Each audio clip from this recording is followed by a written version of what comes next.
My name is Bill Newport. I am a hospice chaplain, a small church pastor, and an improviser who performs occasionally as a part of the minor league team at Comedy Sports in Richmond, Virginia. You saw some of my friends in the video intro. When I mention improv to those in church and hospice work, they often struggle to see the connection.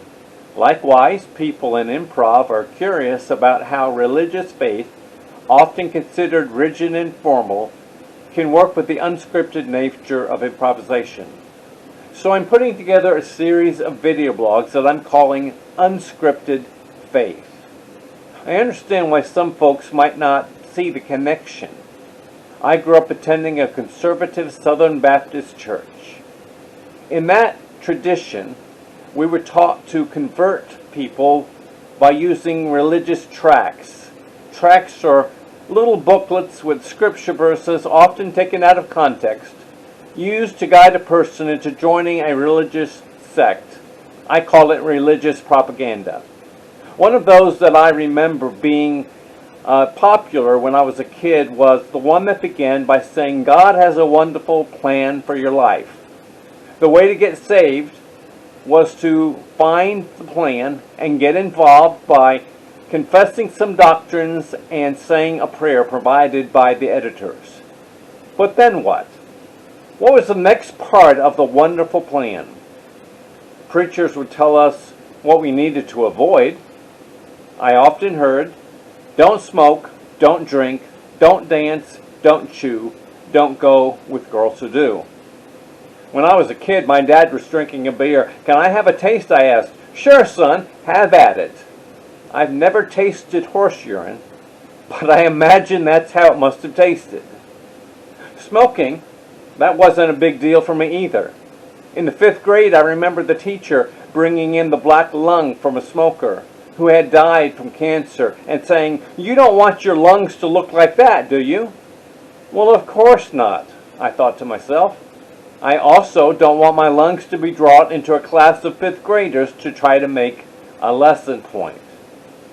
Chewing was also not a problem for me. If I wasn't going to smoke it, I sure wasn't going to chew it. Dancing. The Baptists I hung out with thought that premarital sex was a sin because it might lead to dancing. Going with girls who did, I didn't need any help avoiding that temptation. When I was a teenager, that temptation did a pretty good job of avoiding me. It didn't seem enough, though, to follow some moralistic code of conduct. There had to be more. Since I had been taught that God's plan was perfect, I knew I needed to get it right or I would be forever off track. A couple years ago at improv practice, our coach told me for probably the umpteenth time to get out of my head, to stop trying to dictate the scene, and to just relax and live fully in the moment. I was reminded that improv is unscripted, and I wonder if that might be a better way to live faith. What if God doesn't have a plan for my life? What if God is more interested in an unscripted kind of faith? No lines, no plans, just living fully in the moment with God and with one another.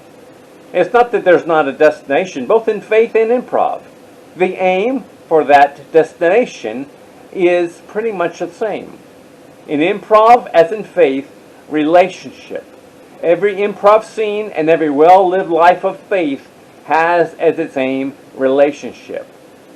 When I took a philosophy of religion class in college, one view of God that we were taught was that God was an unmoved mover, stale, stagnant in place. That God might move people and places to conform to His will, but God would not be moved. An improvising God isn't like that. An improvising God is unscripted. God's energy, God's passion, God's love are all aimed not towards a plan, but to be involved in the scenes of our life, to build connection and relationship. An unscripted faith is one where we learn to live joyfully with an improvising God. I hope you will join us for these future videos. We're calling them Unscripted Faith. I hope that you'll be a part of it and learn how to live life in the moment, without a plan, without lines, unscripted. Let's learn how to make connections with one another in the improvising God.